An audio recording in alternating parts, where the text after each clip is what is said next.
It's been a while. I have been looking for an SUV which is affordable for the consumers out there, especially a car which ticks marks in the value category, in the practicality, in the tax segment, and it has got enough space and engine specifications to haul your family of 4 or 5.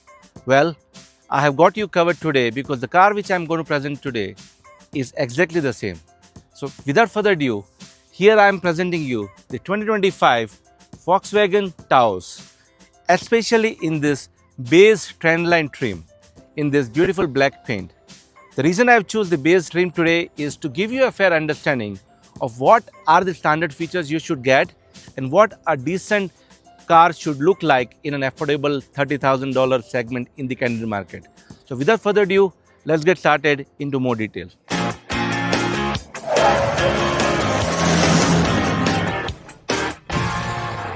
Hello and welcome back to another episode of Car Reviews right here at Auto Reviews 24.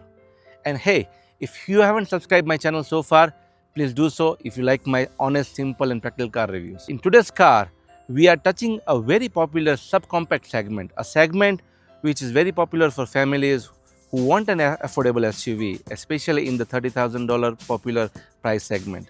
But there is a lot to provide, but the price significantly jumps from 30K all the way to 40 or 45K without you knowing it.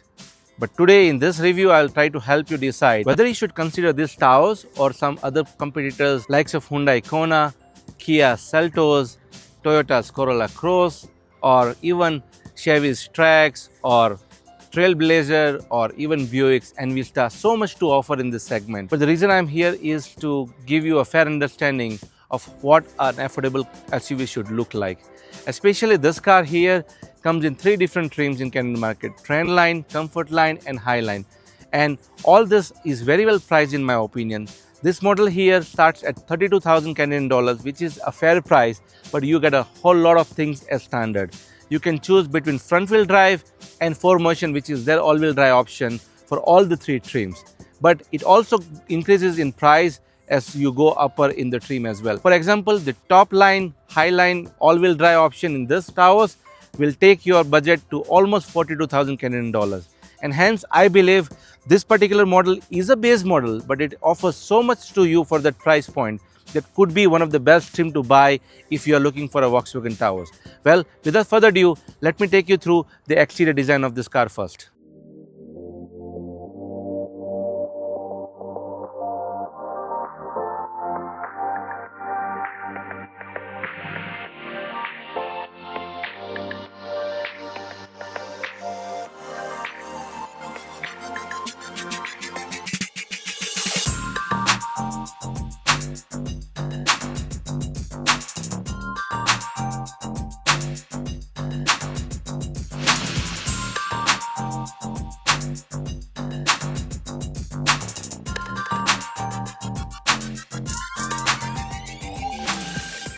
Okay, so let me start with the front of this Taos. But before we talk about the front design element in this first generation facelift, let me talk you through the key element of this car. That's why the car is more popular in North American market, and that is none other than the engine which this car comes with. Let me open this. So obviously for this price point, you can't expect more. So you don't have an hydraulic hood, but you have a very sturdy and robust looking hood here. Now, the key talking point is this beautiful 1.5 liter inline 4-cylinder turbocharged engine from Volkswagen. And this particular engine delivers 174 horsepower and 184 pound-feet of torque. And this is mated with 8-speed automatic gearbox. And that is the biggest change in this facelift model. Gone is that 7-speed dual clutch option which you used to get for the all-wheel drive options. And in comes standard for both 4-wheel drive and all-wheel drive this 8-speed automatic gearbox. And that is one change which consumers has been asking for a long time. In fact, the car has a 0 to 100 of roughly around 8.5 seconds, though it does not have any towing ratings, but it has got good fuel economy, roughly around 12 to 13 kilometers per liter as a combined, which is around 30 to 31 miles per gallon is what you will get in this Taos. It runs on a regular gas and it has got enough power for you to drive this car not only in city but also on highways. Now that's pretty much about the engine specification of this Taos. Now let me walk you through the exterior design starting with the front facelift. So first we just simply close this hood and talk about the front design right here. Now, to be honest, the front design of the first generation itself was very pretty and good looking. I didn't found any flaw in that design as well.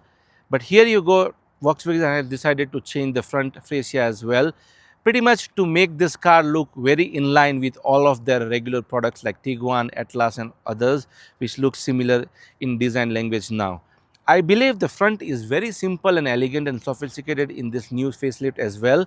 I love the way everything is very well integrated, especially this headlights, which is high beam, low beam and all blacked out with this chrome finish, which actually connects across the width of the car with this prominent big Volkswagen logo, is because there is a radar system behind it.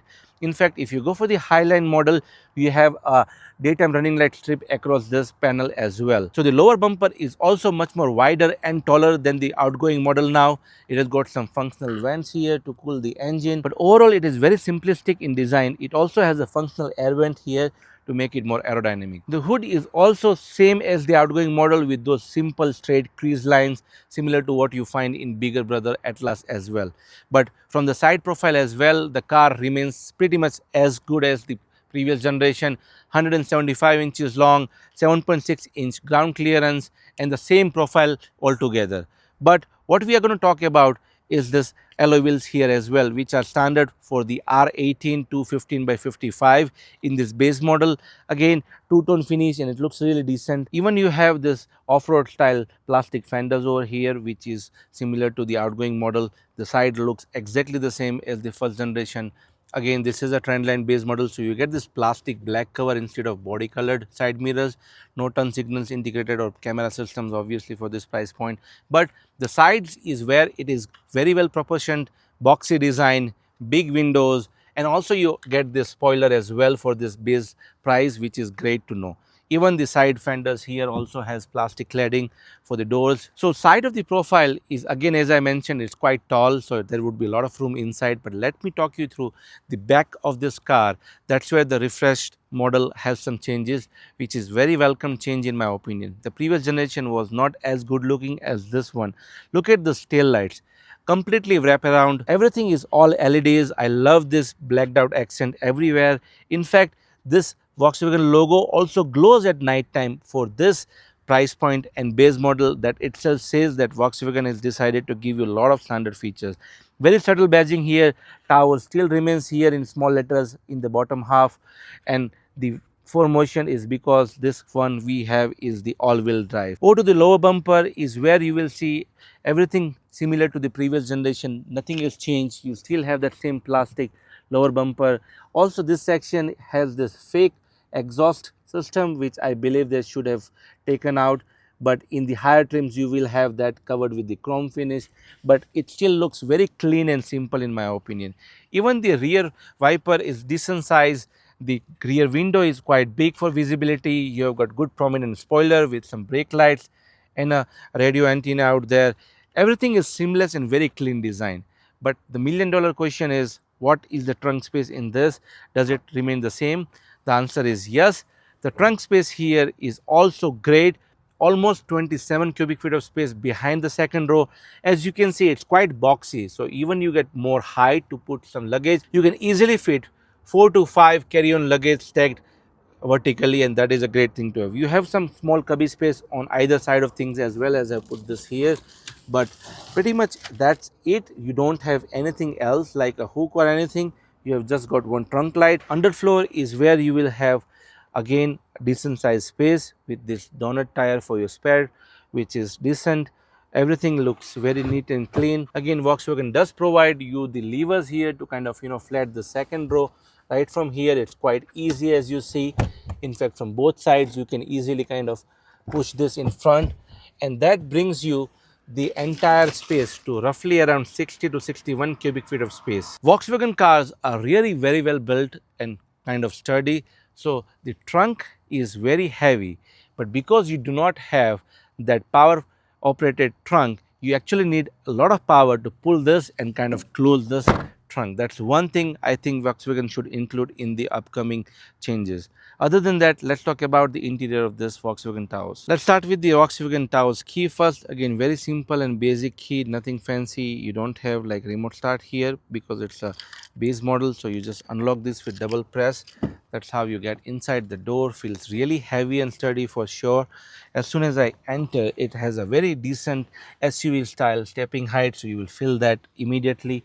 Now the car's dashboard is very elegant, very simplistic and straightforward, almost similar to the outgoing first generation, but we'll talk about that later.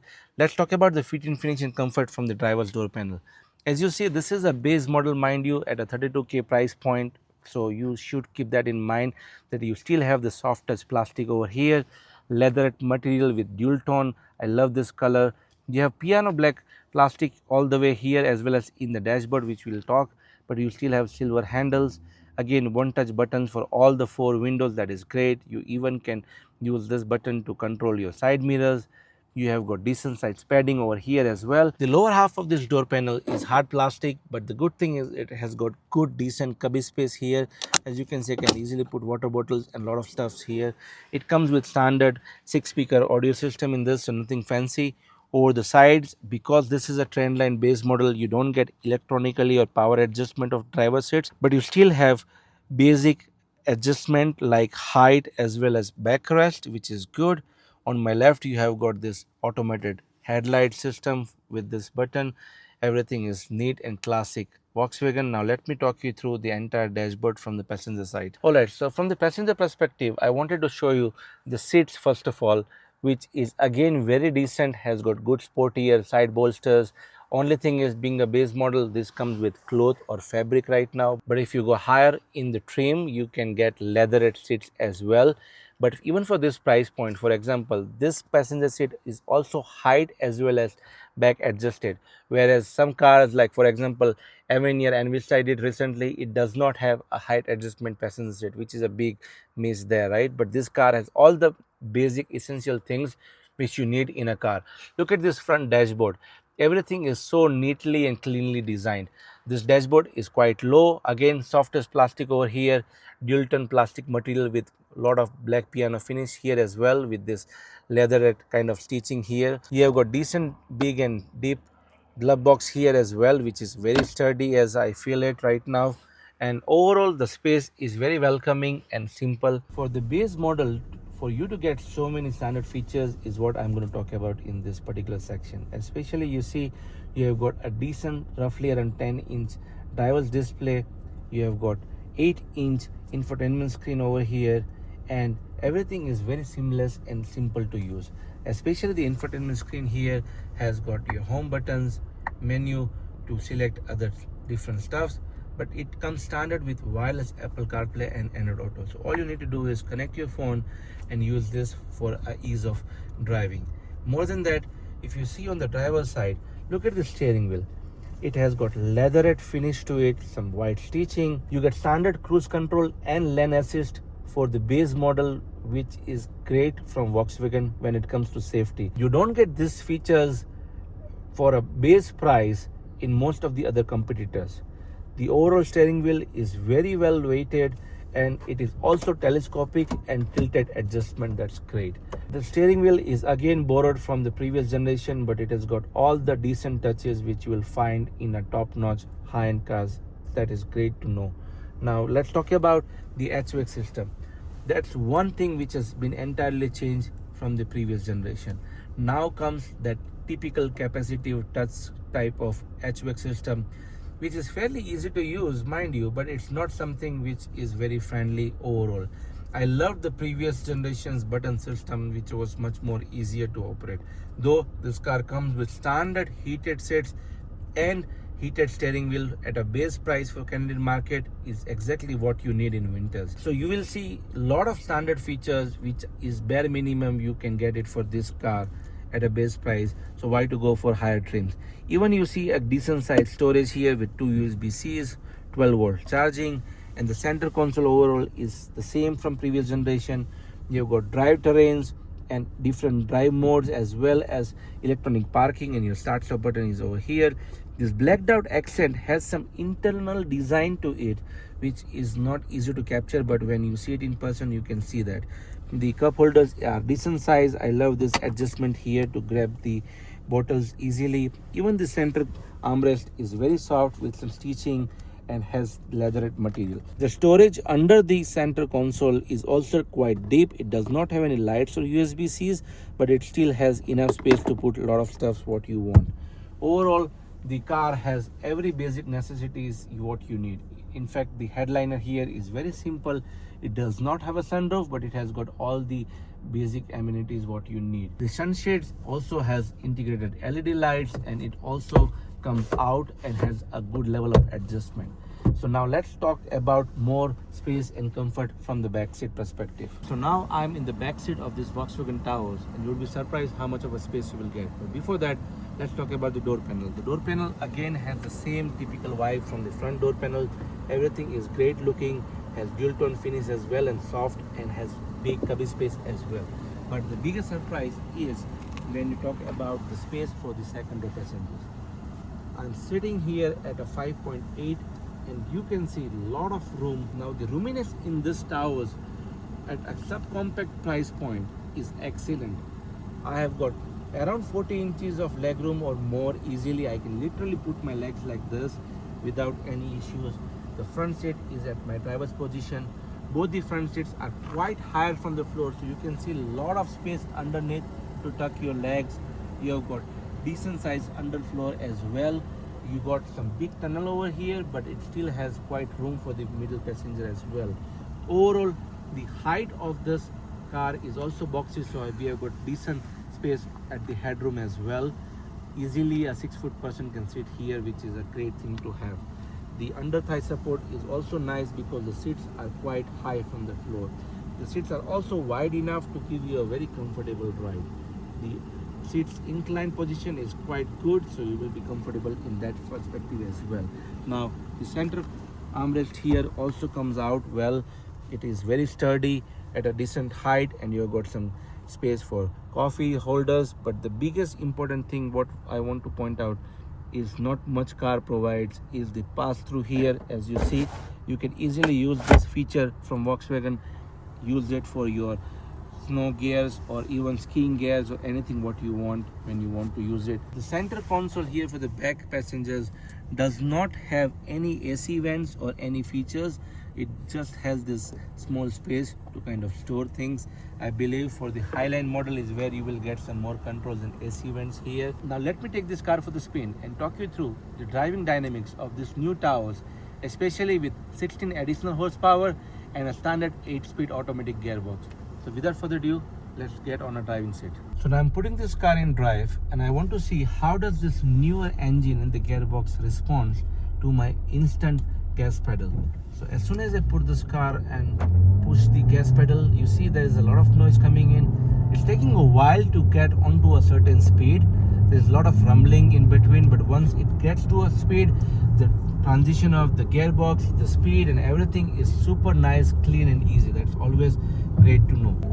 The engine, as I said, is smooth to transit between the gears, but the initial power lag is immediately felt. Visibility of this car is really decent. Again, we sit quite high from the floor, so that's also great. Overall, the steering is very precise and kind of moves where you want to be. A typical German DNA, I would say. I love the way it drives for sure. The A-pillar is kind of decent. It's not super wide, but its visibility is very fine and nothing to worry about there as well. The overall brake of this car is quite confident. It's soft, but it has got a lot of feedback, and you feel it when you are braking it in short distance as well. Now the turning radius here is also very nice.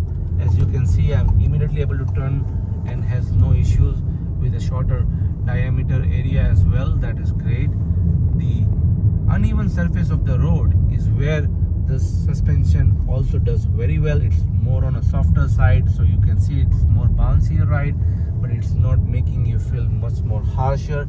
So the suspension is also great, especially with a 7.6 inch ground clearance. It is doing a great job. It also comes with blind spot monitoring at the base price, which is also part of the safety package. Again, I must say this car has everything what you need in terms of driving agility. The overall body roll is also less, so it's a more German kind of driving experience you will get. So overall the driving is really improved from the previous generation thanks to this slightly more horsepower and the new 8-speed gearbox in this all-wheel drive as well. The other element of driving in this Taos has remained the same, true to the German DNA and the Volkswagen driving. I must say this is one of the best cars in this segment, even in the driving agility as well. The car holds to its true dynamics when you want to turn it in a sharp way as well. So in short, if you are looking for a decent affordable SUV in a price point of 32k Canadian, then look no further than this Taos, because it does give you everything what you need as a starting buyers who wants to get into the SUV segment. So after spending some good quality time with this facelifted Volkswagen Taos, it's time for the final thoughts. Should you consider shortlist or go ahead and buy this Volkswagen Taos? In my opinion, you should certainly shortlist or even go ahead and buy this Taos because of the price point and the standard features what this car provides. Let's talk about that in detail. Now, the car has pretty much everything what you need. A good decent size, so a great roomier interior. You get standard engine irrespective of any trim you buy, and that too has a healthy horsepower and torque. So again, a great thing to have. You have got good technology inside and good fit and finish materials. Again, some hard plastic materials can be improved, but overall you have everything what you need in terms of Apple CarPlay, Android Auto and everything else. The cargo space here is also very nice because of the boxier design. Again, great thing to have. The overall engine performance in terms of driving is also great. I feel that the lag in power initially, as because of this 8-speed automatic, is something which can be improved all the time, but it's not a deal breaker for you not to choose this particular car. Overall, the gearbox performs really well. It has got smoother and really simple and quieter ride. Though the engine noise is slightly coming inside, is because of the way it is configured at a smaller displacement, but it pretty much ticks marks everything what you need. And at a price point of 32,000 Canadian dollars, you can't complain, right? So if you are a Volkswagen true fan, let me know in the comment below which feature of this Taos you like the most, or what features you would want this car to have in the upcoming generation. Or even people out there, if you would like to choose this Taos over other competitors. Well, that's pretty much it from this review. It is very simple and clear that the car has one of the best features in the class, and that is the reason why it is one of the best sellers in the Canadian market, in fact over North America as well. And it's one of the best sellers for Volkswagen itself. That pretty much proves that this car is doing well. With small changes here and there in the upcoming market, it can certainly still have the top tier in terms of sales and volume. For now, that's all from my side, and I'll see you all in the next one.